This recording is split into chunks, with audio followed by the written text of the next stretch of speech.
Mirëmëngjes, së të dashur Britqapër, do bëjmë një mesazh për ju dhe mesazhi juaj është kreativiteti që ndryshe është këto janë letrat Osho, është perëndëresha të dashur. Është figurë e fuqishme e krijimit, rrjedhjes dhe dashurisë së mishëruar. Është perëndëresha. Sigur brenda jush ka një univers të gjallë që kërkon të shprehet. Keni aq shumë ëndra, dëshira për të realizuar, për të bërë, por jo një farë. Dhe kjo është një këshill për ju që të them që ju pret të eksplorohet, të shpërthej jashtë. Keni aq shumë për të dhënë dhe sikur koha të dashur Britqapër është tani. Ka të bëjmë me mënyrën si flet, ka me të bëjmë me mënyrën si jeton, si ndihmon, si prek jetët e të tjerëve.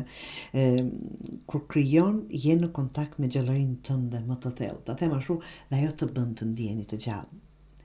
Jepni vetes leje të krijoni të pasionim për çfarëdo që vërtet shprehuni, nga që do keni sukses në çfarëdo që prekni, ta them, për çdo që është duke u bërë fjalë. Dhe mos e bëni për të pëlqyer absolutisht, po për të ndjerë jetën që rrjedh përmes jush. Dhe kjo na bën të ndjehemi të gjallë. Bëj diçka të bukur vetëm për kënaqësinë e shpirtit tënd.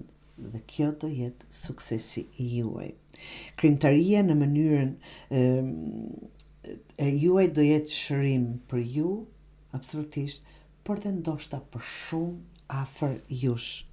Çfarëdo që dëshironi të filloni, çfarëdo që dëshironi të eksploroni, të bëni atë që ndjeni, bëjeni tani, sikur brenda po ndjej, po vlon, po shpërthen, por një frikë për ta bërë atë hapin e parë. Nuk keni nevojë të jeni perfekte. Kush është perfekt, të dashur? Kush? Asnjë, pra, mjafton të ndihemi të gjallë në kuptimin e asaj. Në kuptimin e vetë kësaj, është mrekulli në vete. Bëni atë çfarë ndjeni për ta bërë. Askush nuk është perfekt.